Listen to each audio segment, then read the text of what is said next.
Bonjour, bonjour et bienvenue à tous et à tous à notre webinaire spécialisé pour les prestataires de services aux jeunes immigrants. Nous sommes ravis de vous avoir parmi nous aujourd'hui. Ce webinaire est organisé conjointement par OCACI et Point Ancrage Jeunesse, PAGE, et se concentre sur des approches innovantes pour accompagner les jeunes nouveaux arrivants dans leur développement et leur intégration.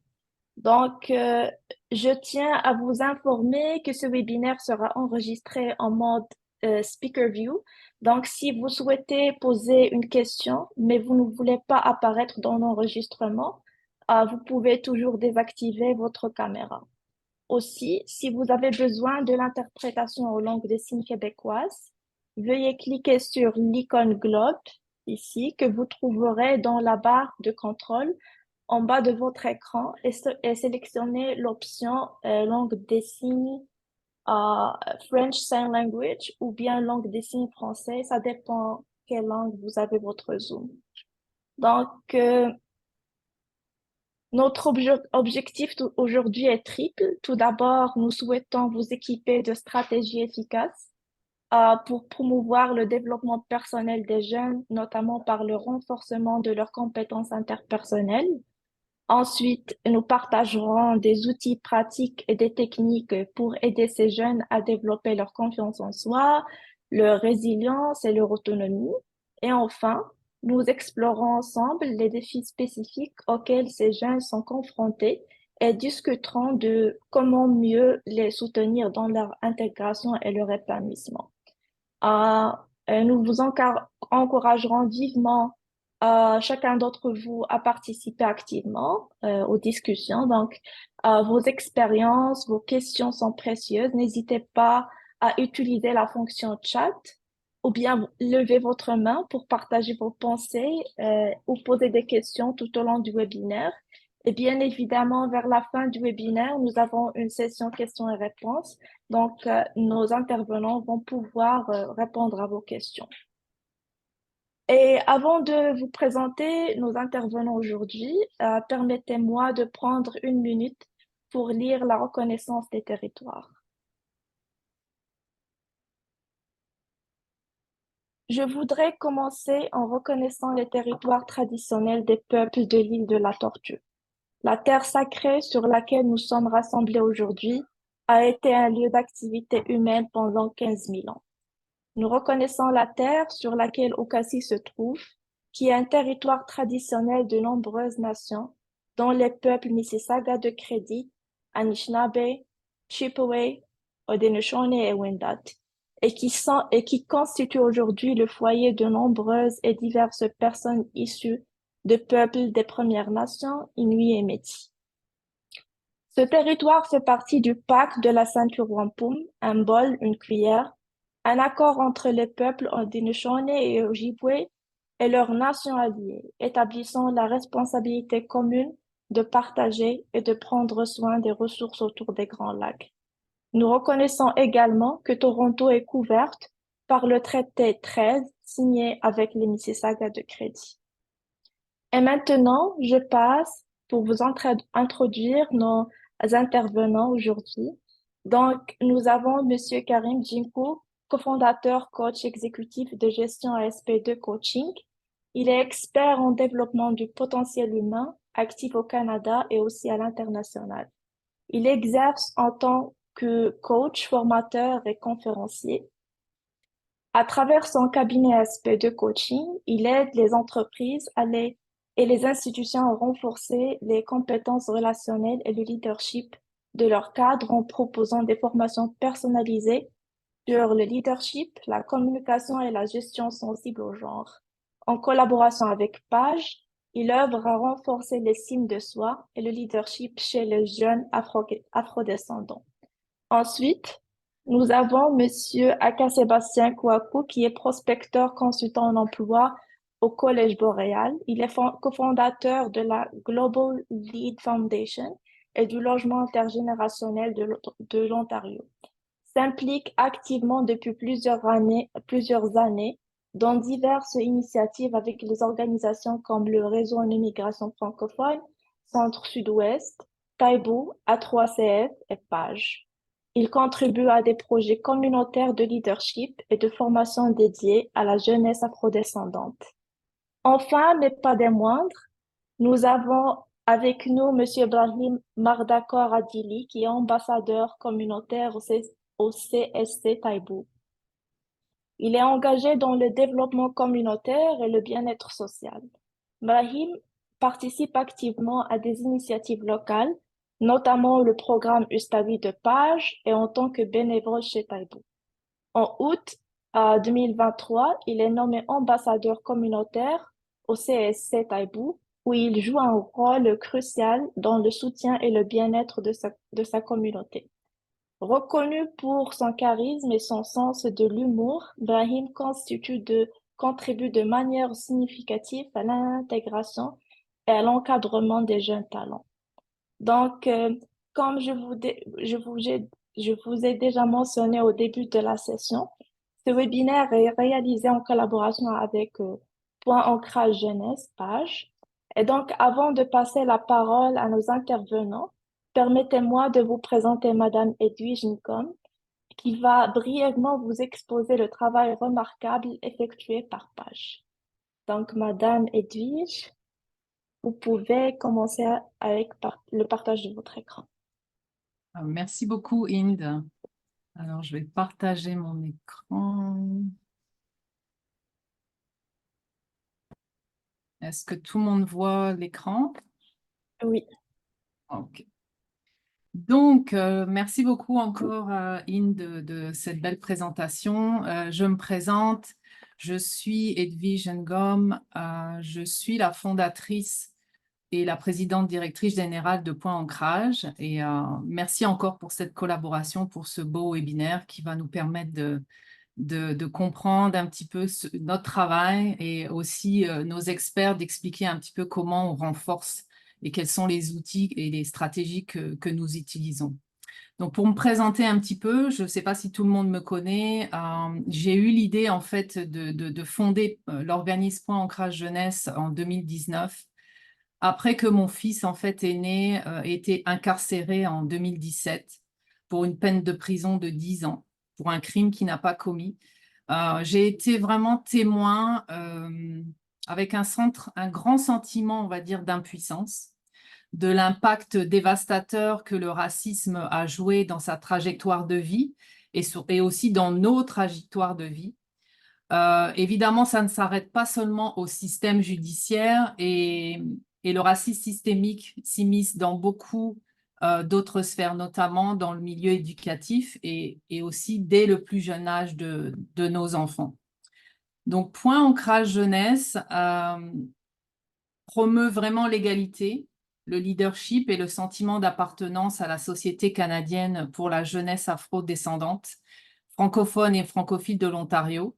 Donc, c'est vraiment sa mission. Et grâce à des approches qui soutiennent et impliquent les jeunes dans leur construction identitaire, Page mise sur l'intervention précoce, de même que le développement personnel et professionnel. Nous travaillons sur une approche holistique pour soutenir les jeunes afrodescendants francophones et francophiles. Donc, nous travaillons sur 3 piliers. L'intervention précoce, l'intersectionnalité et par, pour et avec les jeunes.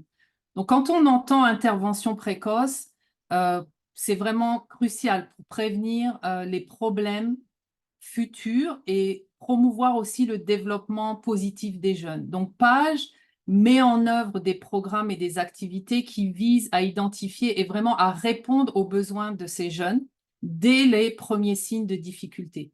Donc, cette approche proactive permet vraiment de réduire les risques de marginalisation, de décrochage aussi scolaire et aussi peut-être de délinquance, donc en fournissant un soutien adapté à chaque étape de leur développement.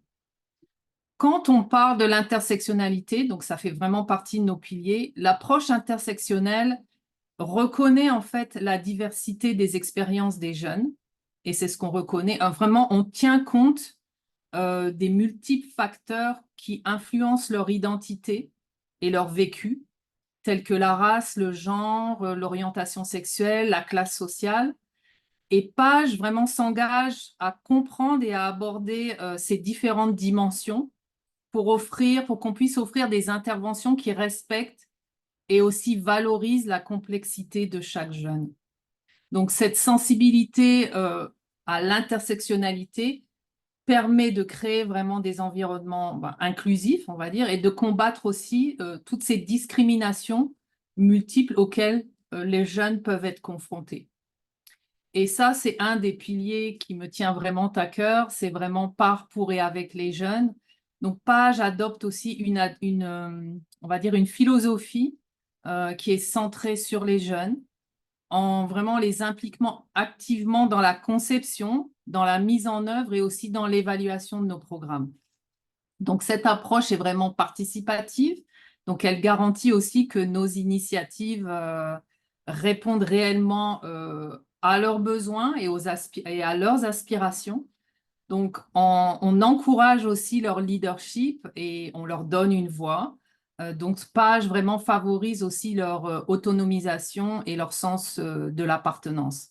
Donc, les jeunes, aujourd'hui, dans nos programmes, ne sont pas seulement les bénéficiaires, mais ils sont aussi des acteurs clés de leur propre développement et de celui, évidemment, de leur communauté. Donc, voilà un petit peu qui est Point Ancrage Jeunesse et quelle est notre approche.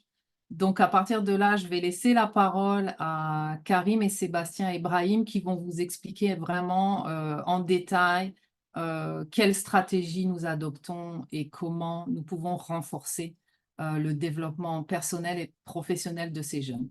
Merci beaucoup. Karim, je te laisse la parole. Euh, Merci Edwige. Bonjour à tous.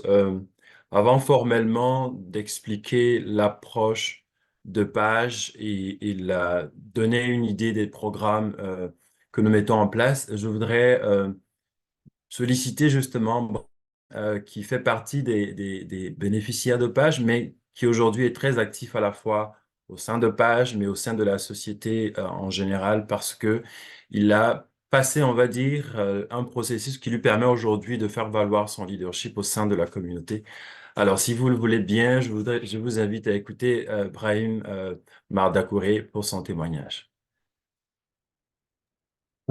Merci à Karim, merci à tout le monde, bonjour. Avant d'entrer dans le vif du sujet, j'aimerais remercier Okassi et Pache pour l'opportunité, pour cette précieuse opportunité euh, d'exprimer ou bien de partager ma modeste expérience. Euh, Mon expérience a commencé avec Pache, c'était une journée de 2022, j'étais un nouvel arrivant ici au Canada. J'avais pas, en tout cas, je savais pas sur quelle direction m'orienter. Quelqu'un m'avait suggéré l'activité au statut du Pache, donc chose que jusqu'à aujourd'hui, j'ai fait sa promotion. Euh, j'ai énormément profité de cette activité. Raison pour laquelle moi, c'était avant-hier, j'ai parlé avec une personne, il est un nouvel arrivant. Lui, c'est quelqu'un qui a énormément de bagages. Il a expérimenté, il a 10 ans d'expérience au pays. Il est revenu ici, il me dit qu'il va travailler dans un domaine qui n'a rien à voir avec ce qu'il fait. Donc, généralement, ici, on l'appelle le factory. Donc, moi, je lui dis, pourquoi tu fais ça? Il me disait que non, je sais pas qu'est-ce que je dois faire. Est-ce que mon diplôme que j'ai va m'accorder le travail? L'expérience que j'ai va m'accorder le travail? Mais j'ai dit non. Moi aussi, j'ai été au début dans ce sens. C'est après la cohorte de pages que j'ai constaté qu'il y a des compétences qui sont transférables. Il suffit tout juste de prendre de son temps, il suffit tout juste de prendre de recul, de se patienter et de découvrir en tout cas dans quel environnement on est et quelles sont les possibilités qu'on a. Donc, c'est ce que Oustaoui m'a offert parce que sans ignorer, j'étais un nouvel arrivant, j'étais dépaysé, j'étais venu ici, donc je savais pas qu'est-ce que je dois faire. J'ai travaillé au pays, donc avec ce que j'appelle le Canva, c'est la signature même de page coach Kerry m'avait coaché dans ce sens. Il m'avait diagnostiqué en tout cas ce qu'on appelle mon profil à moi, le leadership. Qu'est-ce que les qualités que je dispose? Quelles sont les qualités dont je dispose et sur quel point je devrais travailler? Donc, moi, je suis quelqu'un naturellement qui veut en tout cas travailler sur ces défis, on les dit ici, hein, mais en Afrique, là, de là où je viens, on dit ces points de faiblesse ou bien ces échecs. Donc, Kerry m'avait coaché dans ce sens. J'avais pris le temps nécessaire de pouvoir travailler sur moi, d'ajuster, de donner le maximum. Et chose qui m'a valu aujourd'hui là où je suis. Actuellement, je travaille comme ambassadeur communautaire à Taïbou, plutôt un agent de navigation communautaire. Donc, j'aide les nouveaux arrivants à pouvoir naviguer dans le système. Donc, en gros, l'atelier du page m'avait ouvert un certain nombre d'opportunités dans la communauté. Aujourd'hui, à travers ce que j'ai reçu des pages, la communication relationnelle, surtout culturelle, adaptée aux besoins, l'adaptabilité, la compréhension, mais aussi et surtout le leadership serviteur. Donc, en gros, c'est tout ce que j'ai reçu de pages. Et moi, je sollicite à tout le monde, hein, parce que on vient dans notre pays. Certainement, il y a de nouveaux arrivants dans ce webinaire. On vient de notre pays, de notre société avec d'autres réalités. Et si on vient ici, on est dépaysé. On a toute la pression du monde. On veut tout faire pour pouvoir subvenir à ses besoins. Mais pourtant, on met de côté ce qu'on aime le faire de plus. Certainement, de là où on vient, on a quelque chose, on a déjà acquis quelque chose comme diplôme ou bien comme expérience. Et si on vient ici, les réalités nous poussent à faire autre chose. Moi, je connais aujourd'hui beaucoup de gens, hein, qui ont des diplômes, qui ont d'expérience, mais ils font autre chose qui n'ont rien à voir avec ce qu'ils font. Ils travaillent dans les factories, ils font la livraison. Enfin, c'est pas une manière de négliger ce qu'ils font. C'est pas une manière de rabaisser ce qu'ils font. Mais moi, je les préfère beaucoup plus dans leur domaine. Et ils n'ont pas cette opportunité. Ils n'ont pas cette opportunité de coaching et aussi d'accompagnement. Aka Sébastien nous a traîné sur la communication et le développement. Après cet atelier, moi, je me suis vraiment mis. C'est vrai, j'avais une dépression, je devrais payer mes factures, je devrais faire ça, je devrais faire ça. Mais on dit, on ne peut pas avoir le miel et l'argent du miel. Donc, il faut sacrifier un peu de temps, il faut prendre un peu de recul et travailler sur ce qu'on peut faire, sur ce qu'on sait faire, sur ce qu'on aime faire. Et cela va prendre un peu de temps, certainement 3 mois, 4 mois, 5 mois, 6 mois, mais cela va payer un jour.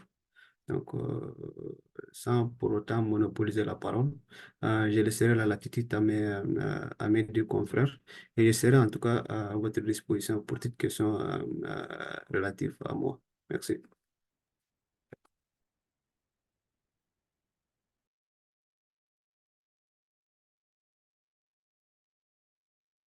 Merci beaucoup, Brahim, pour ce témoignage qui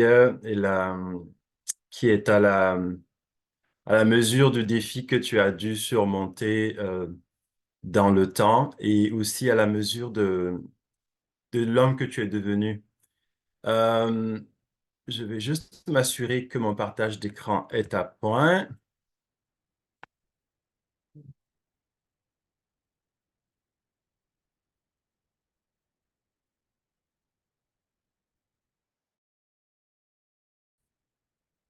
Est-ce que ça fonctionne? Oui, Oui, ça fonctionne très ça bien. fonctionne. OK. Alors, merci vraiment beaucoup, Brahim. Il y a 23 ans, j'étais ce jeune. Je me revois en toi, Brahim. Ça fait 23 ans que je suis au Canada. Et un peu comme tout le monde, j'ai fait mon parcours qui a été fait de haut et de bas avant de retomber sur mes pattes pour à la fois être la personne que je suis, déployer tout mon potentiel et aujourd'hui, ma présence ici, c'est une façon aussi de redonner à tous les organismes qui travaillent justement au quotidien pour faire avancer et pour aider l'intégration des nouveaux arrivants. J'aurais aimé, moi, avoir un page à l'époque. J'aurais aimé avoir un certain nombre d'organismes qui m'accompagnent euh, dans mon intégration parce que c'est un défi. Je suis arrivé ici avec la maîtrise. Je suis arrivé ici en ayant travaillé déjà dans mon pays, mais je devais tout recommencer du jour au lendemain. Mon défi, c'était moins les diplômes, mais où j'étais, comment je devais faire, voilà qui j'étais, comment je devais retomber sur ma zone de génie. Et ça, je l'ai appris sur le terrain. Mais aujourd'hui, c'est possible justement d'accélérer l'intégration de nouveaux arrivants. C'est possible également de les accompagner justement à être la meilleure version d'eux-mêmes dans leur nouveau contexte. C'est pour ça que l'approche de Page, c'est venu me chercher et au-delà de mes engagements à accompagner les managers et les dirigeants justement dans le développement de leur leadership, je mets un point d'honneur justement à participer, à jouer ma partition aussi bien que Sébastien dans les programmes de Page qui s'intéressent notamment à nos jeunes et qui veulent permettre justement de leur donner tous les outils dont ils ont besoin pour faire valoir leurs compétences, mais qui y sont.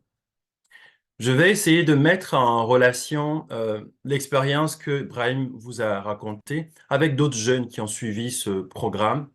Vous allez voir à la fin les éléments de convergence de ces jeunes dans leurs témoignages. Je voudrais, Céline, tu le permets, qu'on propose ces témoignages à l'assistance.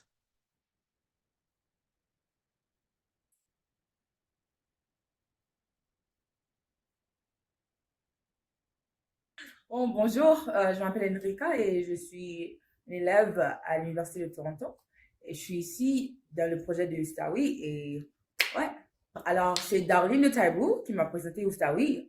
Elle est mon boss. Alors elle m'a dit, ben, je te connais et je sais que les choses dont ils vont parler, c'est littéralement des choses qui t'intéressent. Alors vas-y. Et je l'ai écouté et je l'ai essayé. Bon, moi de base, je suis quelqu'un qui aime parler. J'adore parler et les sujets, c'est vraiment intéressant. Vraiment, ça me touche à cœur. C'est vrai qu'on s'amuse, mais aussi il y a des sujets très, très sérieux.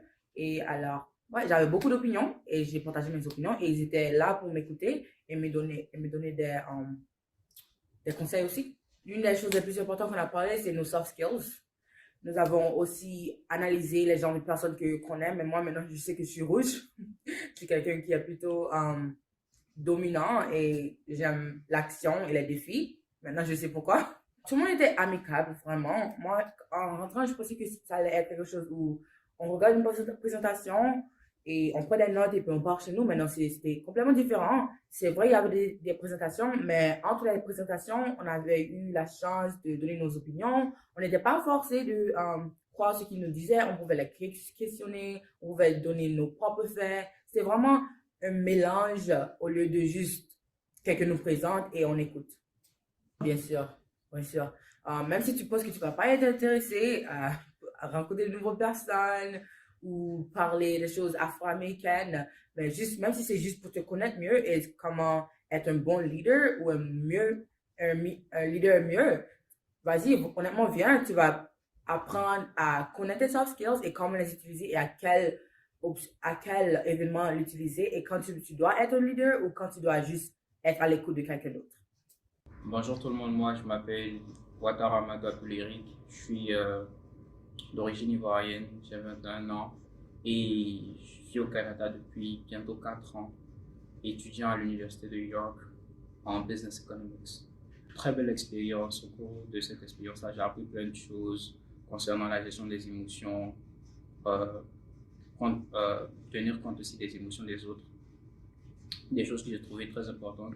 J'ai appris aussi des choses sur moi, sur mes soft skills et tout. Donc je trouve que ça serait des choses qui pourraient m'être utiles même dans l'avenir. Et aussi de belles rencontres. J'ai rencontré Edwige, j'ai rencontré Lorraine. J'ai appris aussi à développer un certain leadership par ma prise de parole. Et voilà. Bonjour, moi je m'appelle Ahmad Noukoud Brahim, je suis étudiant en 3e année des Sciences Po et j'étudie à l'Université de York. Alors, d'une manière générale, Istaoui a fait un travail vraiment, ce programme a fait un travail vraiment génial. La première, c'est de comprendre dans quel environnement on vit et elle nous a permis aussi de nous connaître nous-mêmes avant même de se lancer et de comprendre la société dont on vit dedans.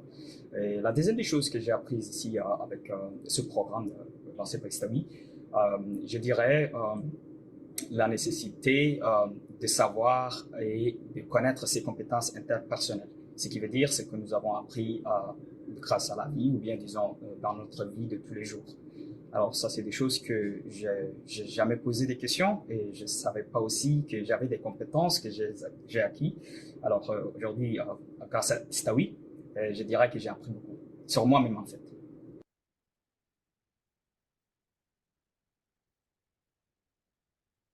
Merci, Ent. Donc, on va retourner donc et faire des liens justement entre ce témoignage des jeunes. Vous l'aurez remarqué, ils ont parlé de leurs soft skills. Ils ont parlé de leur zone de génie qui va au-delà de leurs compétences techniques, de leur diplôme, etc. Aujourd'hui, ils savent ce qu'ils valent.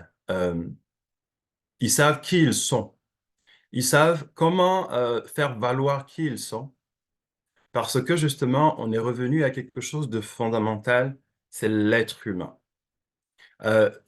C'est pour ça que cette approche de page, cette approche d'accompagnement est avant tout centrée sur l'humain. Parce que l'humain, c'est le plus grand réservoir de croissance personnelle, c'est le plus grand réservoir de confiance en soi, et c'était aussi le plus grand réservoir pour pouvoir connecter avec d'autres humains, parce qu'en définitive, c'est de ça dont il est question.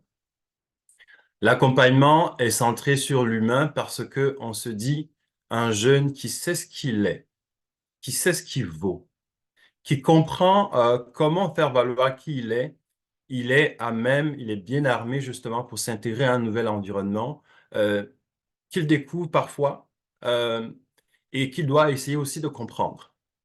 Donc, c'est pour ça que cette approche est basée principalement sur l'approche humaine, parce que quand on identifie nos qualités uniques, quand on identifie ce que j'appelle les super pouvoirs, parce que les soft skills, en définitive, ce sont les power skills, quand on est capable d'articuler nos talents naturels, on est capable de déployer notre potentiel. Et la bonne nouvelle, c'est que tout le monde a des soft skills. Tout le monde a un potentiel qui lui est unique. Encore faut-il le connaître. Encore faut-il savoir l'articuler et pouvoir le faire valoir. Donc, c'est une approche donc qui va à la fois personnelle, essayer de connecter l'individu, le jeune lui-même sur ce qu'il sait faire, sur ce qu'il est particulièrement. Et ça booste la confiance. Quand on sait qui on est, quand on sait principalement comment on peut l'articuler, c'est beaucoup plus simple dans les interactions à la fois sociales. Je vois ça, c'est joli. J'ai vu le garage aussi qui a changé. Je vois il y a peut-être quelqu'un qui a oublié de fermer son micro. Donc, je disais que quand on est capable d'articuler cela, c'est beaucoup plus simple dans la communication, d'en faire valoir qui on est, et puis éventuellement, principalement, donc de trouver quelque chose à sa mesure au niveau professionnel. Donc, on dit que ce sont les soft skills, en fait, qui permettent ultimement de faire valoir qui on est, ce qu'on sait faire, et comment on peut collaborer et travailler avec les autres. Si vous allez en entrevue d'emploi, en principe, tous ceux qui concourent ont un diplôme qui est recherché. Mais ce n'est pas écrit sur votre front vos compétences techniques. Mais est-ce qu'on a envie, quand on se projette, par exemple, est-ce qu'on vous imagine dans un groupe faisant partie justement d'un collectif? Quelle est la première approche, les premières idées qu'on se fait de vous par votre façon de communiquer, par votre façon de vous projeter? C'est très important parce que quand on sait le faire, et aussi quand on comprend la mécanique en fait et les besoins justement de l'individu qui est en face de nous, c'est plus simple d'entrer en relation, c'est plus simple également d'articuler quelque chose que la personne peut comprendre. Donc, réservoir de confiance, mais réservoir d'aptitude pour faire valoir qui on est pour donner envie aux gens d'intervenir, d'interagir avec vous, pour donner envie aux gens de vous imaginer, par exemple, dans une entreprise ou au sein d'un organisme parce que vos aptitudes sont complémentaires ou recherchées. Et ça, c'est quelque chose de super important. Et au-delà de ça, c'est aussi une approche qui répond en fait aux normes et aux exigences actuelles du marché du travail. Oui, les qualités techniques, oui, les diplômes, mais est-ce que vous êtes capable de vous adapter? Est-ce que vous êtes capable de communiquer avec d'autres humains? Est-ce que vous êtes capable de rentrer dans une zone de génie pour être créatif, pour apporter de la plus-value? On ne l'a pas inventé, on l'a en soi. Et il faut le connaître. Et cette approche du marché, ce n'est pas moi qui le dis, c'est notamment Emploi et Développement Canada dans la liste des compétences pour réussir ici au Canada, que vous pouvez retrouver d'ailleurs sur le site d'Emploi et Développement Social Canada. On parle d'adaptabilité, on parle de communication, on parle de la créativité et de l'innovation, on parle de la résolution de problèmes, de la collaboration, tous des soft skills, tous des aptitudes qu'on a en soi ou qu'on peut développer. Et vous avez entendu la jeune fille tout à l'heure dire, moi, je suis plutôt énergique, j'aime le défi, etc. C'est quelqu'un qui est au niveau de la résolution des problèmes, par exemple, des défis. C'est quelqu'un qui a ça en elle. Elle est capable de l'articuler en entrevue. Mais elle est capable même de se positionner par rapport à sa vie de tous les jours et aussi évidemment dans un environnement professionnel. Donc, relier le jeune, l'individu tout simplement, à sa zone de génie, c'est l'assurance justement qu'il est capable de faire valoir ultimement à la fois qui il est, mais également ses aptitudes. Donc, c'est une approche en fait qui répond aussi actuellement au marché de l'emploi. Dans les offres de services, vous allez voir les offres que vous pouvez voir sur le marché. On va parler évidemment des compétences techniques, mais on va aller chercher quelqu'un qui est capable de s'adapter, quelqu'un qui est capable d'apprendre, quelqu'un qui est capable d'innover et ultimement de collaborer. Tous des aptitudes qui sont de l'or en barre, de l'or en banque et que les jeunes ont. Et en plus, parfois, on en arrive de pays où justement, sans caricaturer, on ne sait pas nécessairement poser ces questions-là parfois. Et on a certainement pensé diplôme, mais quand on arrive ici, et les statistiques le disent, la plupart des gens ici arrivent avec des compétences techniques. Mais comment faire valoir ces compétences techniques? Comment les articuler pour justement travailler dans son domaine dont parlait Ibrahim? Comprendre où est-ce qu'on a atterri, comprendre les codes de la société et comment articuler qui nous sommes justement pour répondre justement aux codes du marché. C'est un peu ce travail-là aussi que l'approche de Page promeut. Mais vous avez vu, hein, on a parlé de compétences, etc., mais on a parlé d'humain. Et l'humain, s'il est bien dans sa tête, s'il est bien dans son cœur, il est bien avec les gens, il est bien dans son environnement. On ne peut pas différencier les compétences techniques de qui nous sommes, de notre bien-être. Et la personnalité est complexe. C'est pour ça que cette approche-là est aussi holistique. On ne veut pas juste s'intéresser aux compétences techniques de l'individu, mais on va créer les environnements pour qu'il soit bien. D'ailleurs, durant les ateliers, on va en parler plus loin. Bien sûr, on vient créer les conditions pour qu'ils réfléchissent, pour qu'ils se trouvent des solutions par eux, mais on crée également une espèce de synergie avec d'autres jeunes, avec qui ils partagent les mêmes rêves, avec qui ils partagent les mêmes ambitions, et ils vont apprendre aussi de ces jeunes. Bref, l'approche vise justement à s'intéresser à l'humain dans son entièreté, pas un aspect particulier, parce que tous les éléments comptent. Bien-être donc, connaissance et conscience de soi, agilité relationnelle et leadership. Tout ça, on ne peut pas prendre un élément à l'isoler. Tout ça va rentrer dans l'équation pour faire de ce jeune, pour faire de l'individu la meilleure version de lui-même. Donc, l'approche est à la fois humaine, holistique, et c'est quelque chose de fondamental pour Page et pour tous les intervenants justement qui interviennent dans ce programme-là. Alors, quelles sont les stratégies qui sont mises en place?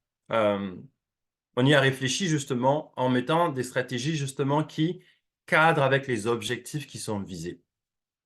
Et l'une de ces stratégies, et n'est pas la seule, c'est on utilise un outil psychométrique notamment.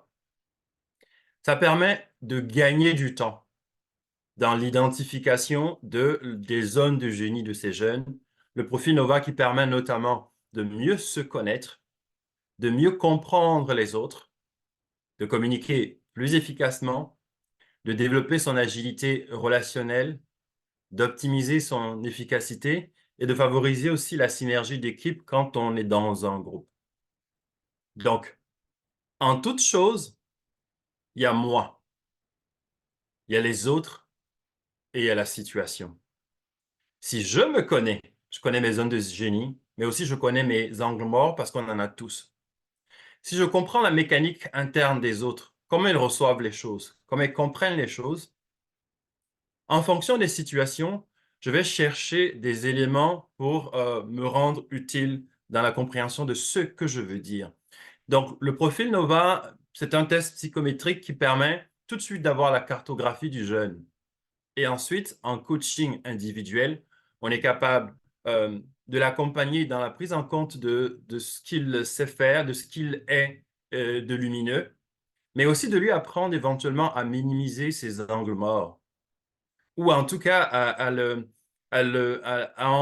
être conscient de ça et puis à trouver justement des façons de les rendre justement plus inopérants dans le sens négatif du terme.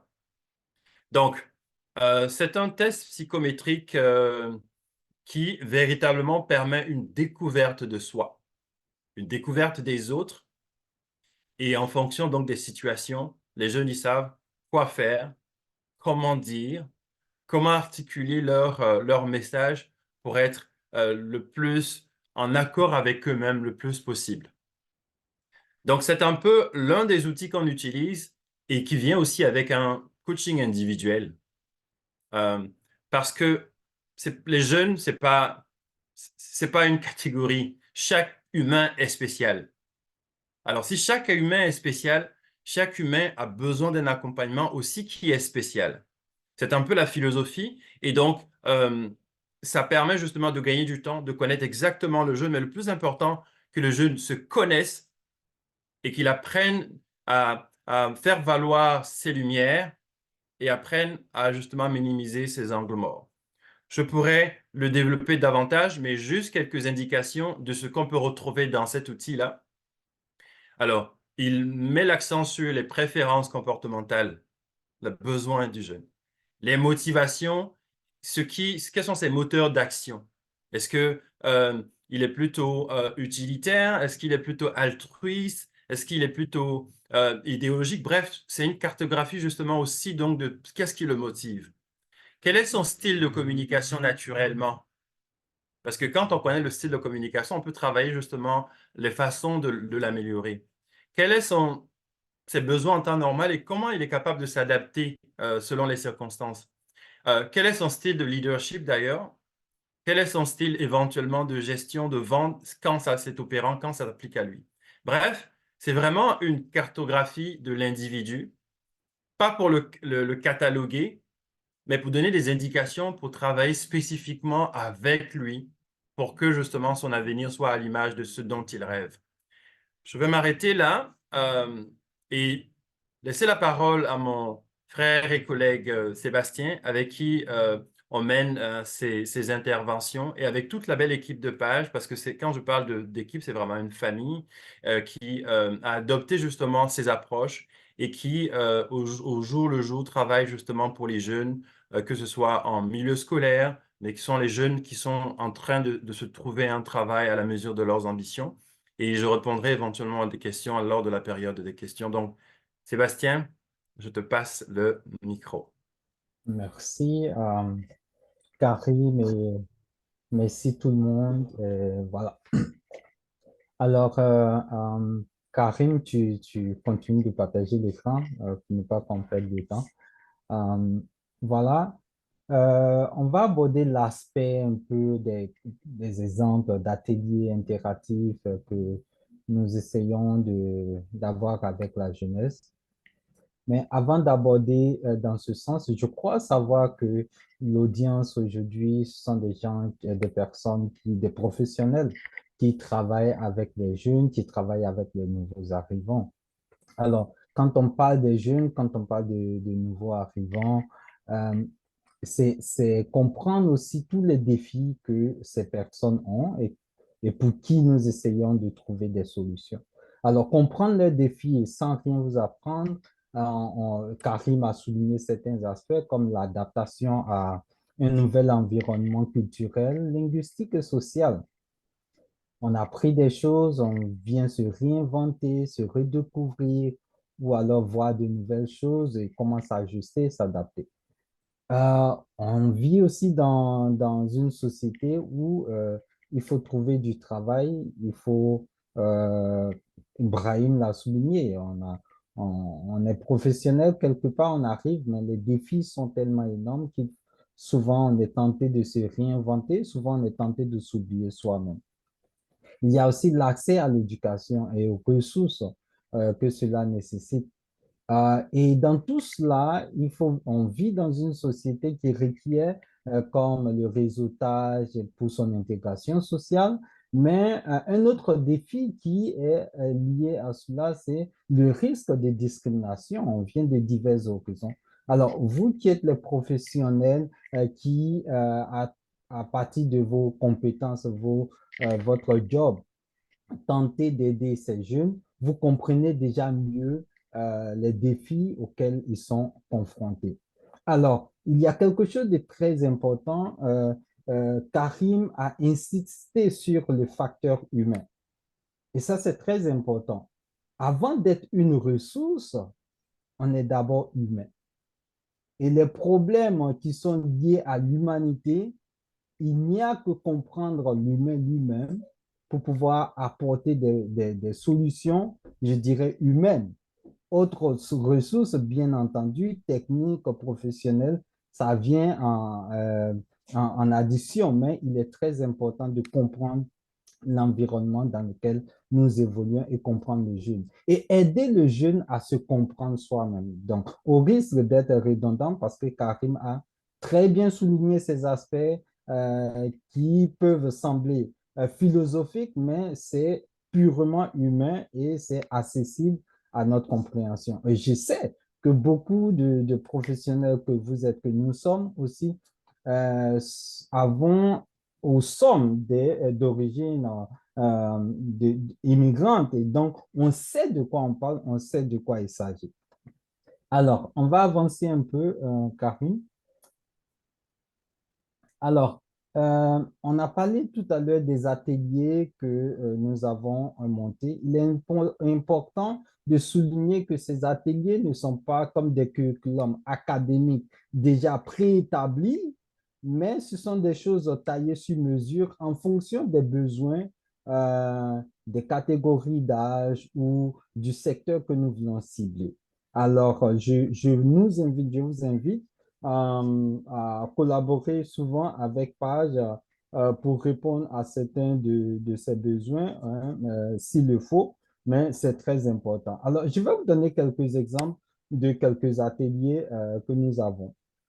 C'est pas vraiment listé de façon chronologique, c'est juste quelques ateliers qui ont eu véritablement leur impact au niveau de la jeunesse. Alors, quand Edwige aborde, par exemple, l'approche de Page avec les jeunes pour et par les jeunes, ça s'explique que c'est important. Et donc, vous avez aussi écouté dans le témoignage des jeunes comment ces ateliers sont montés de sorte à solliciter leur implication. Et leur implication lors des ateliers, mais c'est surtout l'impact que l'atelier ou ces ateliers ont sur ces jeunes au point de les transformer de sorte que ces jeunes deviennent eux-mêmes des acteurs et des ressources pour d'autres jeunes. Donc, on va parler en termes de leadership, mais je parlerai plutôt de leadership participatif. Et donc, ces jeunes deviennent des solutions Ils sont impliqués dans le développement communautaire, mais à trouver aussi des solutions aux problèmes de tous les jours de leur environnement immédiat. On parle de communication relationnelle, développement de ces talents. Et donc, ces jeunes, souvent, ils ont des compétences, mais ils n'ont pas la pleine conscience que ces compétences-là peuvent se faire valoir là où ils sont. Brahim a parlé de compétences transférables, OK? Et ça, c'est très important. Lorsque ces jeunes arrivent à se redécouvrir, ils apprennent qu'ils ont déjà quelque chose, des piliers sur quoi ils peuvent s'appuyer pour avancer. Mais je vais juste par souci d'anecdote évoquer un fait historique. C'est l'invention de la boussole par Felipe Guillén, qui est un Espagnol qui est de la région de Séville. Et l'invention de la boussole arrive au 15e siècle, disons autour de 1492. Je sais que cette même date va vous rappeler beaucoup de choses. Mais avant l'invention de la boussole, il y avait de la navigation dans les hautes mers, etc. Mais la boussole vient apporter une certaine précision dans la navigation. OK? Et on sait ce que la navigation dans le passé a apporté comme innovation à d'autres cieux, à d'autres territoires.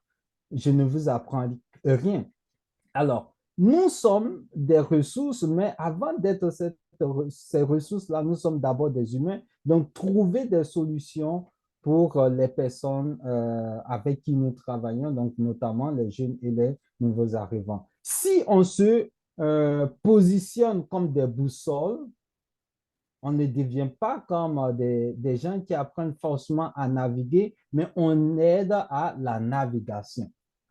C'est un peu cela dans cette approche dans laquelle nous nous lançons avec ces ateliers. Donc, il y a par exemple d'autres ateliers comme les pensées limitantes qui peuvent être comme des blocages. Des jeunes ont des compétences, mais pourquoi ils n'arrivent pas à décoller? Quand ils découvrent un peu cette sphère de la vie qui bloque un peu leurs compétences ou bien leurs soft skills, ils savent désormais comment contourner ces pensées limitantes pour avancer. La communication non violente, se réaliser grâce à ces soft skills, on en a largement parlé, faire face au racisme et aux discriminations. Donc, quand on navigue, on a maintenant la boussole et autres, on a peut-être cette facilité de naviguer, mais on évolue dans une société où il y a encore d'autres défis qui pourraient constituer des freins à notre avancée. Et le racisme, on sait à quel point ça peut limiter même le succès de plusieurs personnes. Il y a aussi la littératie financière. Vous allez rire, mais moi personnellement, avant d'arriver au Canada, je n'avais même pas l'idée de ce qu'est la différence entre une carte de crédit et une carte de débit. Et donc, ne pas me demander leur usage. Si je n'ai pas une idée claire de ce que c'est, je ne saurais pas comment les utiliser. Mais est-ce qu'on peut réellement vivre dans un pays comme le Canada sans bâtir son crédit, etc.? C'est très compliqué. Et donc, c'est un nouveau monde, c'est un nouvel environnement, c'est une nouvelle dynamique que nous devons construire, mais on a besoin d'alliés. Et c'est pour ça que les approches de page avec les ateliers que nous donnons, taillés sur mesure, bien sûr, sont très importants pour ces jeunes et aussi pour les professionnels qui accompagnent ces jeunes et les nouveaux arrivants. On peut avancer un peu, Karim, s'il te plaît. La question de mentorat. C'est très important d'accompagner ces jeunes, mais vous devez convenir avec moi que chacun a sa manière d'apprendre. Je le dis parce que je suis enseignant, je suis professeur, et donc quand on est dans une salle de classe, qu'on a une trentaine d'apprenants, on se rend vite compte qu'on a 30 manières différentes d'apprendre.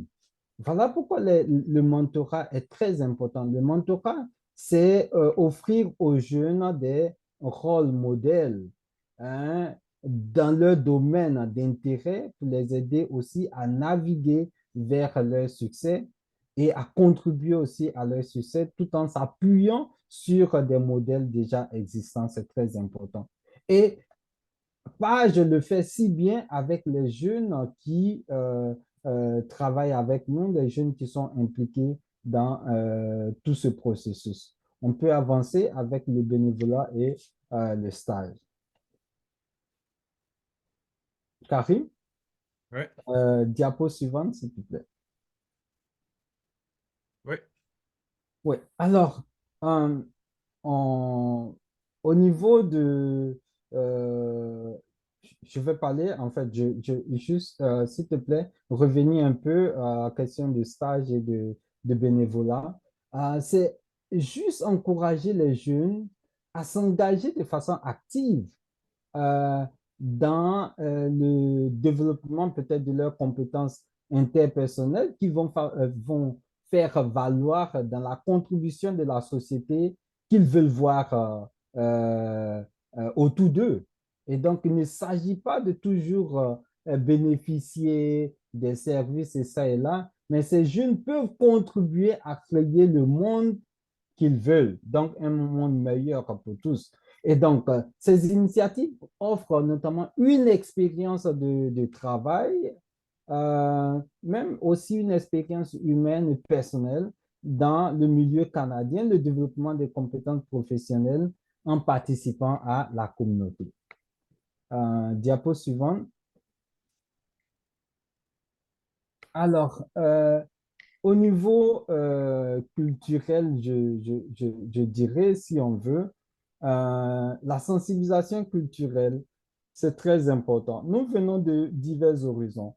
Alors, les indices et les outils culturels, la perception, la compréhension et la façon d'interpréter les choses seront différentes euh, lorsque nous nous retrouvons quelque part dans notre pays et que nous venons aussi dans un autre pays où on rencontre d'autres personnes qui ne partagent pas forcément les mêmes réalités que nous avions eues au passé, il est très important de fournir des informations sur ce mosaïque ou sur cette panoramique de société canadienne bien diversifiée dans sa culture, ses valeurs, ses normes sociales pour faciliter l'adaptation et l'intégration des jeunes nouveaux arrivants. Je donne un exemple. Euh, je donne souvent des ateliers sur la question du racisme. Euh, c'est un sujet assez complexe, par exemple, mais on se rend compte dans des discussions qu'il y a beaucoup de choses qui sont interprétées comme actes de racisme.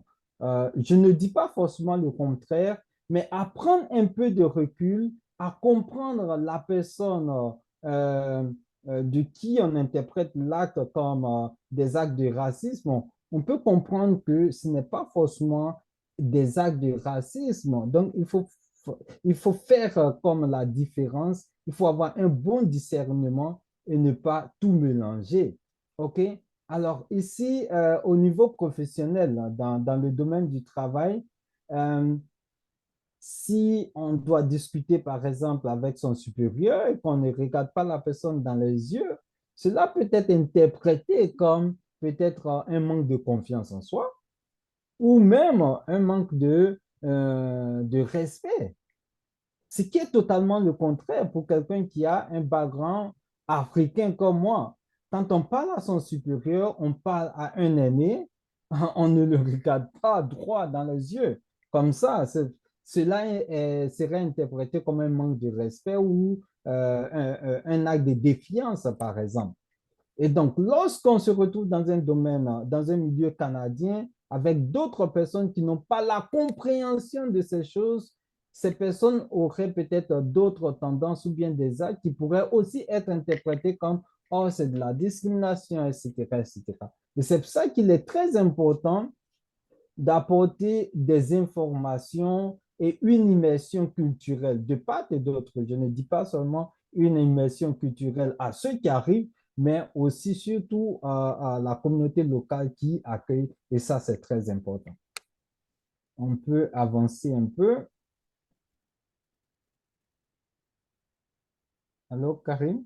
Ah, voilà. Oui, Oui, merci. Alors, à ce niveau, comme sur cette diapositive, là où règne force intérieure et confiance en soi, disparaissent méfiance, peur et doute.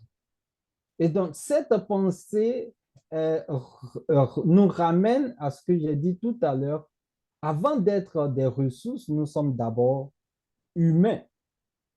Et donc, il faut dissiper, par exemple, les craintes, les peurs. Et cela est possible grâce, par exemple, à la communication.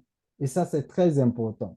Et dans la communication, dans l'ouverture, dans l'opportunité ou les opportunités que nous offrons à ces jeunes et à ceux qui les accompagnent, nous sommes en train d'établir un tapis, peut-être multicolore, si on veut, mais aussi important de compétences à tous les niveaux pour contribuer à une meilleure société. Et ça, c'est très important. Karim? oui. Voilà. Alors, on est au terme. Sébastien? Ok, ben, ton micro est fermé, Sébastien. Ah, pardon, ouais, d'accord. Alors, juste pour conclure, euh, il est important de comprendre que nous devons faire partie de la solution. Nous connaissons déjà les défis, nous connaissons déjà les problèmes. Nous devons désormais faire partie de la solution. Et faire partie de la solution pour ces jeunes, c'est quoi? C'est faciliter l'accès des jeunes à la participation sociale, économique et politique, hein, au Canada. Cela est important pour leur intégration. Leur intégration veut dire puiser de leurs réserves, leurs compétences pour aussi contribuer à cette même société. En mettant en place, par exemple, des stratégies axées sur le développement personnel, fournir, par exemple, des outils pratiques et soutenir les jeunes dans la compréhension de leurs défis spécifiques, cela assure une certaine transition harmonieuse vers une nouvelle vie au Canada. Et ce soutien aussi contribue d'une certaine manière à l'épanouissement personnel, à la réussite professionnelle et encore de façon redondante, je le dirais, à l'intégration sociale. Et donc, c'est aussi penser à une société plus inclusive et diversifiée que d'aborder avec cette approche que Page met à la disposition non seulement des jeunes, mais des organisations qui travaillent avec les jeunes et les nouveaux arrivants. Je vous remercie. Merci, merci Sébastien. Je voudrais convoquer une citation qui dit que les gens ne retiendront pas ce que vous faites nécessairement, ils ne retiendront pas ce que vous dites, mais ils retiendront comment vous les avez fait sentir, ressentir. L'accompagnement dont on vient de parler intègre aussi cette dimension, parce qu'on n'est pas que des ressources humaines, on est d'abord, avant d'être des ressources humaines, on est des humains. Les autres aussi sont des humains. Et l'interaction sociale est super importante et apprendre justement à se projeter, apprendre à bâtir des liens, apprendre à connecter avec d'autres humains, ça passe avant tout par se connecter avec soi-même. Euh, on a laissé un peu volontairement, un peu beaucoup de temps justement pour les échanges, la discussion. J'espère qu'il y aura beaucoup de questions, beaucoup de contributions aussi, parce qu'on parle d'une œuvre humaine avec autant d'organisations certainement présentes ici. Et c'est ensemble, c'est dans la conjugaison des efforts, mais aussi la collaboration qu'on va mettre tous les moyens justement pour que nos jeunes justement puissent évoluer, contribuer à construire le monde dans lequel on voudrait vivre. Je voudrais aussi remercier au CACI pour cette initiative, de réunir autant de gens justement qui servent une même cause et qui vont partager, j'espère, à la fois leur façon de faire, leur piste de solution. C'est ensemble justement qu'on va y arriver. Et puis, je lance un appel encore pour toutes les organisations ici présentes qui voudraient collaborer avec Page. Je vais me faire l'avocat de Page, mais en tout cas, on serait vraiment heureux de multiplier les initiatives pour atteindre le maximum de jeunes possible parce que, ultimement, c'est ce qui est le plus important pour nous. Alors, Inde, on va ouvrir la période des questions et puis on va se faire le plaisir d'échanger. Merci beaucoup. Merci d'avoir partagé vos outils et techniques. Maintenant, on aimerait demander à notre audience de poser leurs questions. Donc, si vous avez des questions, n'hésitez pas à les poser.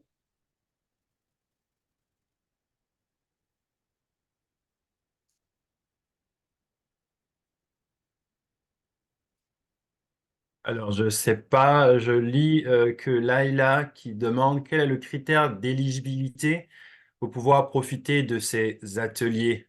Il me semble que c'est une question pour Edwige.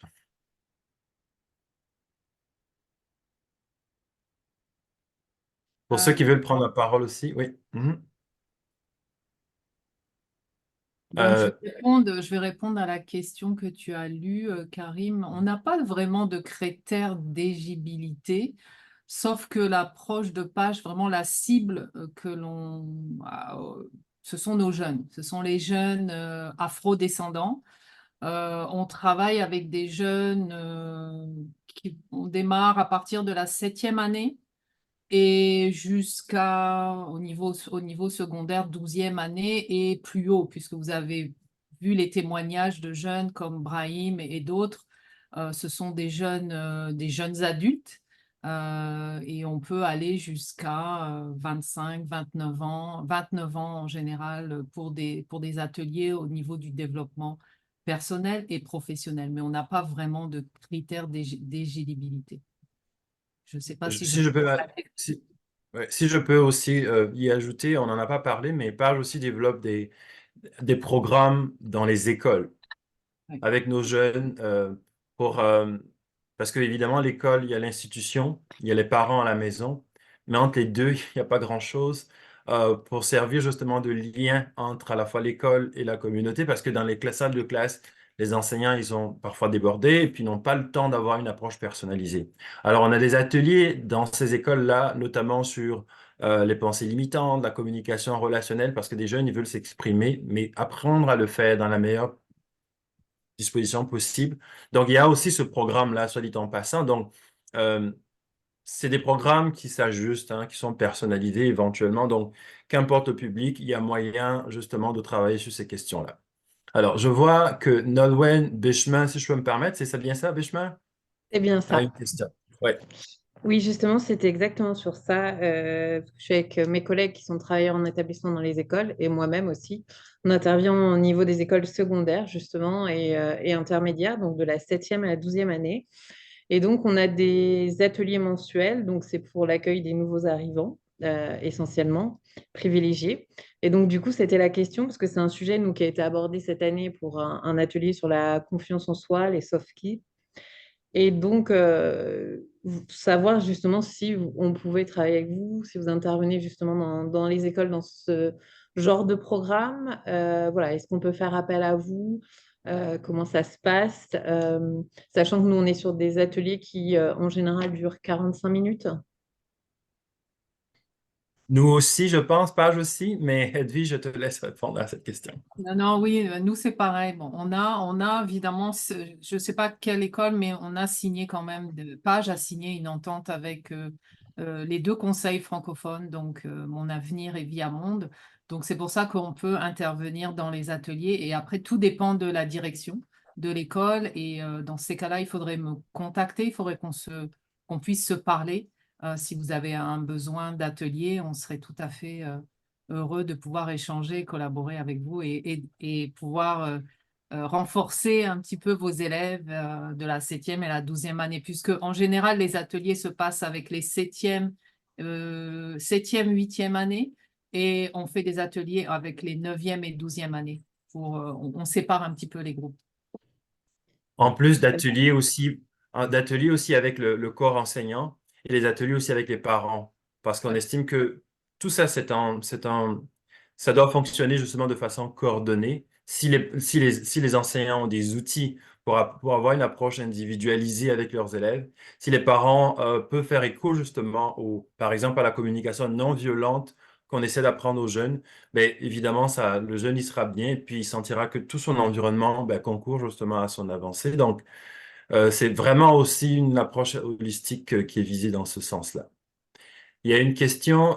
Nolwenn, est-ce que ça va?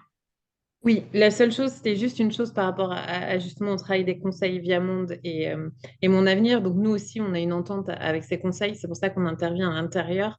Mais c'est vrai que c'est nous qui sommes autonomes sur les intervenants qu'on peut proposer au sein de ces ateliers, parce qu'ils sont spécifiques dédiés aux nouveaux arrivants et pas à l'école entière. Donc voilà, c'était plutôt dans ce cadre-là, mais j'hésiterai pas à contacter Edwige. Merci beaucoup. Oui, C'est une bonne Karine, si je peux me permettre, juste en complément de réponse pour Nolwenn, euh, je pense que c'est déjà très bien cette initiative d'engager les élèves dans ce genre d'atelier. Je parle en tant qu'enseignant pour quelqu'un qui a plus de 15 ans d'années d'expérience dans l'enseignement. Et donc, je l'ai mentionné tout à l'heure lors de ma présentation, le curriculum académique est déjà élaboré, bien élaboré, mais ne prend pas en considération tous les aspects de la vie et c'est aussi malheureux. Mais tout ce qu'on apprend à l'école est supposé servir dans la vie active. Sinon, on dira que le curriculum est obsolète, n'a pas de sens. Et donc, euh, le renforcement des capacités pour ces élèves, c'est très important et les témoignages, je ne vais pas mentionner les écoles, peut-être Edwige a le temps de partager aussi les feedbacks de ces écoles, mais l'expérience nous a démontré que les 2 dernières années à travailler avec certaines écoles, il y a eu de la transformation positive au niveau de certains élèves qui sont passés d'élèves un peu, excusez-moi le terme, truands, perturbateurs, à des élèves qui développent ou dégagent ce sens de leadership et qui sont rangés. Et par ricochet, il y a un impact positif sur leur rendement scolaire. Et c'est ce qu'on recherche. Et donc, un impact sur le jeune, mais surtout un impact sur le long terme, de sorte que ce jeune devienne un acteur positif dans la transformation de la société qui l'entoure. Et ça, c'est très important pour nous. Et les jeunes, c'est le grassroots, c'est là où il faut surtout intervenir. Les jeunes sont beaucoup plus influençables, donc c'est là surtout qu'il faut mettre l'accent. Il faut tabler. Donc, je vous encourage, pour ceux qui sont des intervenants dans les écoles, à contacter Edwige, Page, et puis on verra, en fonction des sujets qui vous intéressent, on pourra toujours concocter quelque chose. Merci. Alors, merci Sébastien. Il y a une question avant de prendre des questions dans le chat. Une question de Déborah Pierre. Oui, bonjour. Est-ce que vous m'entendez? Oui, Déborah, on vous entend. Oui, bonjour à tous. Je suis intervenante jeunesse. Je travaille avec le Centre des services communautaires Vanier, puis on est placé à Ottawa. Et je suis en charge d'un programme qui s'appelle Franc Succès, qui est pas mal ce que vous faites dans la communauté. Donc, on essaie de faciliter l'intégration des jeunes nouveaux arrivants dans la société. On essaie de leur connecter avec les différentes ressources qui peuvent les aider et aussi avec leur développement personnel. Donc, quand j'ai entendu que la réponse que vous faites des ateliers dans les écoles, que vous pouvez peut-être venir nous voir. Donc, j'étais un peu excitée et je voulais vous demander, est-ce que vous pouvez venir peut-être nous visiter à Ottawa? Je ne sais pas si c'est quelque chose qui est possible pour vous. Mais c'est vraiment comme des services que j'ai pris en note tous vos ateliers, puis j'ai comme, oh my God, check, check, check. C'est tout ce que vraiment qu'on essaie d'offrir avec aux jeunes de cette génération, de la nouvelle génération. Donc, je voulais savoir si c'est quelque chose pour vous de peut-être faire le déplacement de Toronto et on aimerait vous inviter à une de nos sessions qu'on fait. On est à différentes écoles comme à Ottawa. Je pense qu'on est à 3 à 4 écoles. Puis on fait des activités pour des jeunes de 7e, 8e et aussi de 9e à la 2e année. Donc, je sais pas, ça c'est une de mes questions. Merci. C'est une question d'ailleurs qui rejoint celle de Alexandrine Loiseau qui demandait justement dans le chat, est-ce que vous desservez la région de Toronto ou est-ce que d'autres régions peuvent participer au programme? Edwige. Oui, oui, oui. On dessert, nous sommes un organisme provincial, donc de la province de l'Ontario, donc nous desservons aussi Ottawa, bien évidemment. Donc ça nous ferait plaisir. Déborah, j'ai mis mon courriel dans le chat. Je suis ouverte à la discussion et à la collaboration, bien évidemment.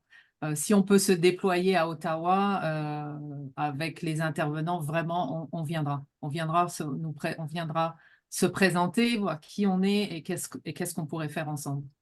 Avec Ça grand serait plaisir. super. Merci. Et une deuxième question que j'avais, est-ce que vous offrez des formations pour intervenants? Je me permets de répondre, Edwige, Oui, oui. vas-y. Oui. Oui, définitivement, parce que le plus on est des intervenants, le plus on va avoir de l'impact. Donc, le but ultime, c'est d'atteindre le maximum de gens possible. Donc, oui.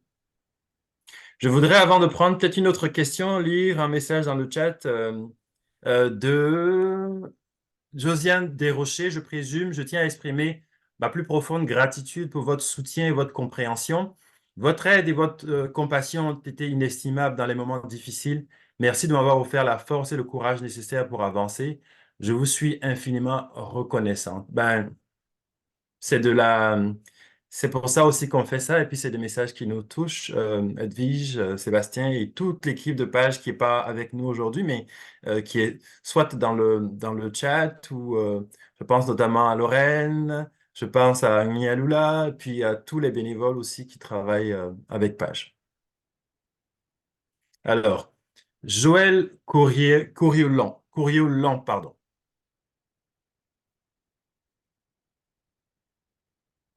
Oui, merci beaucoup de me permettre de donner quelques mots. Ce n'est pas réellement une question. Moi, je suis là par rapport au fait que je connais un peu plus au CACI. J'avais pris un genre de formation. La seule personne que je connais, c'est Hind, H-I-N-D. Je ne sais pas si je dis bien son prénom. J'avais pris la formation Comprendre et remettre en question le racisme envers les personnes noires. Moi, je vis dans la région de Montréal, au Québec. Ça fait que lorsque je vous écoute, je peux vous dire que je suis verte de jalousie parce qu'on n'est pas autant gâtés à ce niveau-là. Mais je voulais juste dire que les entreprises desquelles que vous faites, elles sont vraiment très importantes et primordiales. Moi, personnellement, c'est en prenant de certaines sources comme la dernière, comment je peux dire, formation que j'ai prise au CACIS qui me permet de faire un certain travail d'intervention en tenant compte, pour moi personnellement, des racines, mais aussi pour les plus jeunes. Et c'est par ici où ce que je vis, on voit qu'il y a un grand manque. Puis par ici où ce que je vis, moi, comment je pourrais je ne peux pas parler pour tout le monde, mais je vais parler par rapport à mon rôle de parent ou bien par rapport à mon environnement vraiment. C'est qu'on est loin, loin, loin derrière par rapport à la réalité des personnes afrodescendantes ou bien tout simplement des personnes issues de l'immigration, encore plus de celles qui sont afrodescendantes nées au Québec. On est très loin. Alors, en vous écoutant parler, en tout cas, personnellement, moi, c'est sûr, je vais raccrocher avec un bagage, mais je sais que je n'aurai pas la chance de vous avoir au Québec. mais je vous encourage de poursuivre parce que même si moi, je le fais en région éloignée, mais je prends le temps de vous suivre quand même de près pour, euh, pour en apprendre un peu, pour voir si je peux pas l'impliquer un peu plus dans mon travail personnel. C'est tout. C'est ce que je voulais dire, mais je voulais dire merci aussi pour tout ce que vous avez fait, tout ce que vous nous avez présenté, ces jeunes qui nous parlent, c'est super important. Moi, c'est une des choses pour lesquelles je combats le plus, c'est la voix du jeune. Je la trouve tellement importante et elle est tellement... c'est une forme d'instruction pour les personnes qui sont plus... Ben, je vais parler pour moi, pour les personnes plus âgées, pour être en mesure de comprendre qu'est-ce que ces jeunes-là vivent, pour qu'on puisse faire comme un partenariat avec eux. Alors, j'ai trouvé ça très intéressant de leur donner une tribune pour être capable d'exprimer leur réalité. Mais là, on le voyait beaucoup plus par rapport à l'immigration, mais il y a une réalité aussi, comme par exemple, moi, je suis née au Québec et il y a la réalité d'être afrodescendante, née au Québec, mais considérée ne pas être née au Québec. Ça fait comme un double, triple combat. Je ne sais pas à quel combat que je suis rendue. Et c'est pour ça que je trouve important ce que vous faites, parce que je me dis, bon, il n'y a rien qui dit qu'un jour, ça n'aura pas quand même un certain impact par ici. C'est tout. Merci. Merci beaucoup pour le partage. J'ai envie de surfer sur votre dernière phrase. Il n'y a rien qui dit aussi qu'on ne peut pas collaborer à distance. Donc, oui, on est en Ontario, mais un jeune au Québec, un jeune en Ontario, ça reste un jeune, ça reste une préoccupation. Et on a parlé de créativité tout à l'heure dans les soft skills. Bah, peut-être par créativité, par la distance, par la magie aussi de ces genres de communication, il est possible de faire des partenariats et aussi de travailler ensemble, qu'importe où vous vous situez. Super. C'est noté. Merci beaucoup. Merci. Il y a Alexandrine l'oiseau qui précisait qu'elle était à Windsor. Je ne sais pas, Edwige, tu veux lui dire Oui, quelque chose? Ouais. ça fait partie de la province de l'Ontario, donc on peut intervenir aussi à Windsor. Merci Edwige. Laïla Ouaziz. Oui, bonjour, merci beaucoup pour votre intervention déjà. J'aimerais savoir, est-ce que vous pouvez participer intervenir auprès du corps enseignant, les sensibiliser par rapport aux nouvelles arrivées, etc. La réponse est un grand oui. Ah, waouh, super. J'ai une autre question. Est-ce que les ateliers que vous proposez sont payantes? Edwige. Ça, Quand c'est l'argent, c'est plus moi alors. Tout dépend de la collaboration, mais comme vous l'a présenté Karim, c'est vrai que Page a une approche bien spécifique et on utilise des outils et des stratégies, notamment lorsqu'on travaille avec le jeune individuellement. Cela demande, oui, de l'argent. Ok, bon, à ce moment-là, on en discutera plus tard. Merci beaucoup. Merci encore. Au revoir. Alors, d'autres questions, d'autres contributions?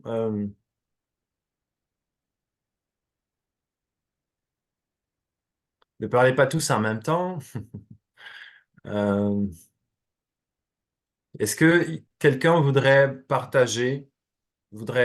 poser une question pour revenir sur un aspect qu'on a abordé?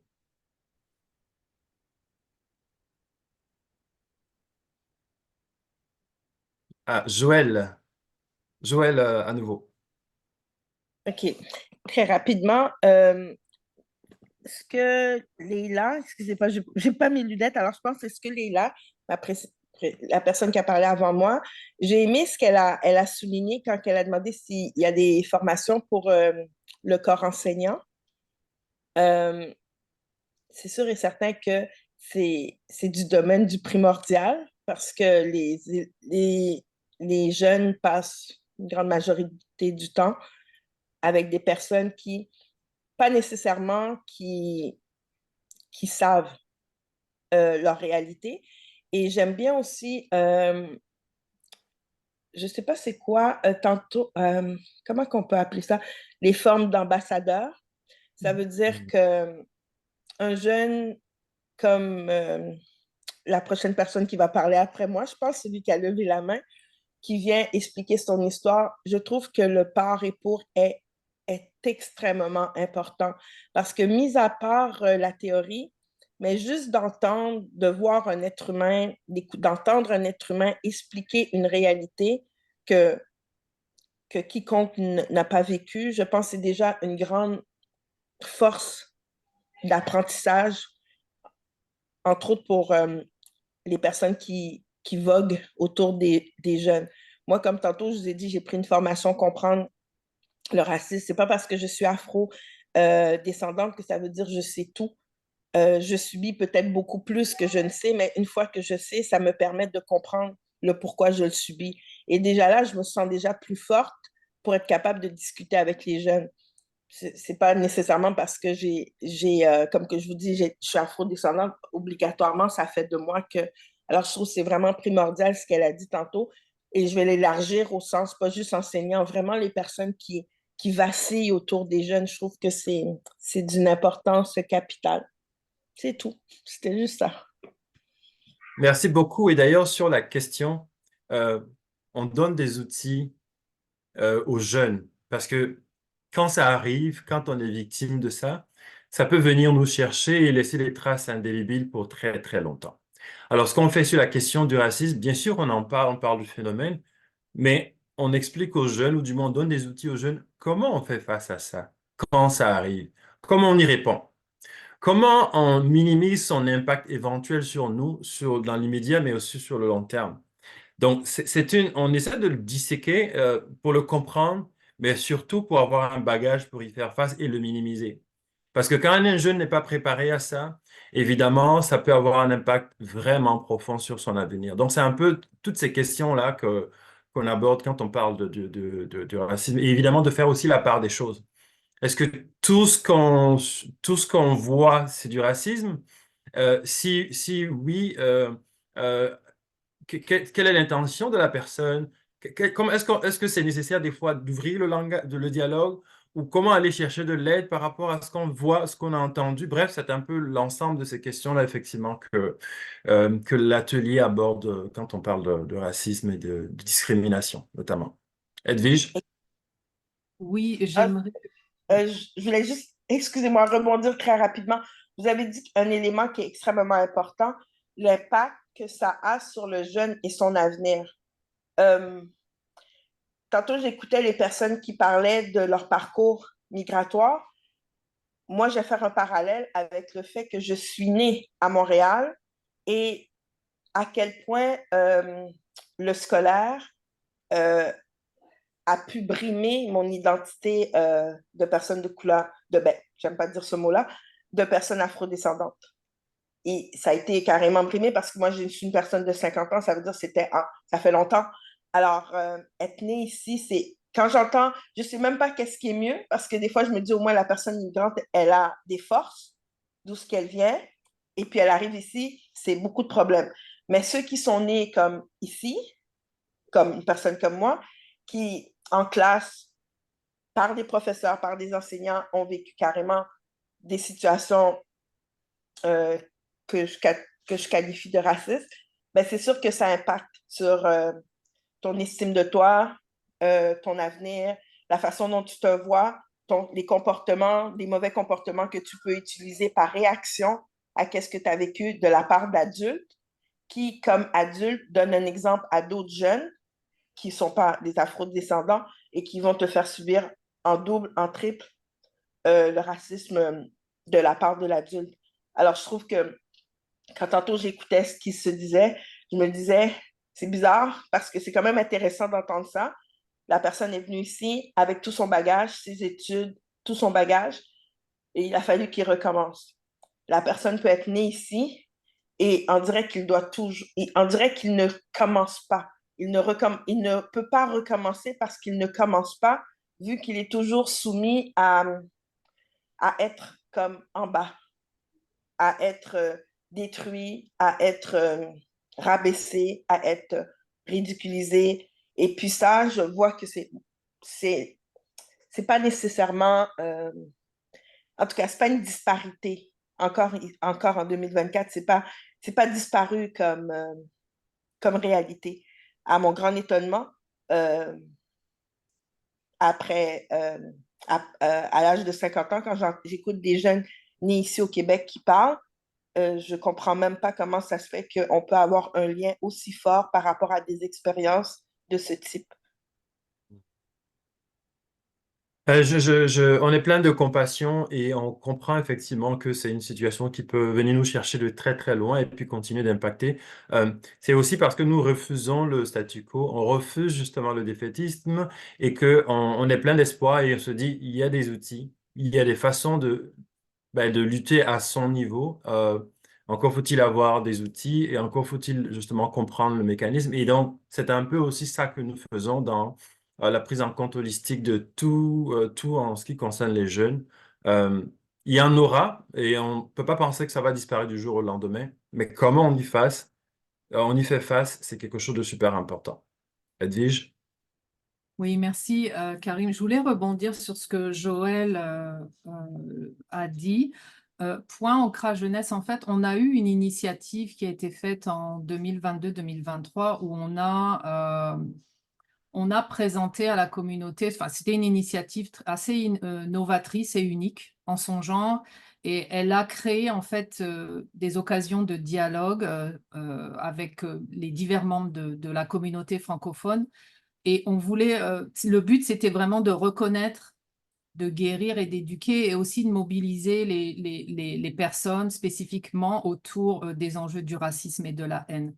Donc, à la fin de ce projet, on a créé un outil de sensibilisation au racisme anti-noir.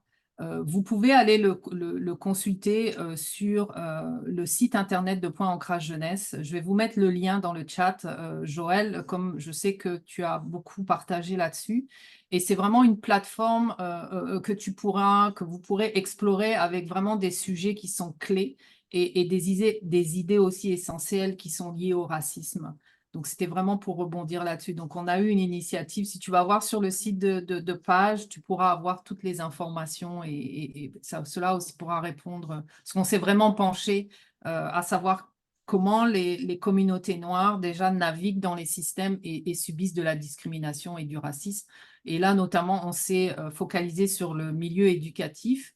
Le but aussi, c'est de continuer la recherche-action et de faire un forum pour les autres systèmes, notamment le système judiciaire, où moi-même, j'ai beaucoup navigué et où j'ai subi beaucoup de discrimination avec un de mes fils.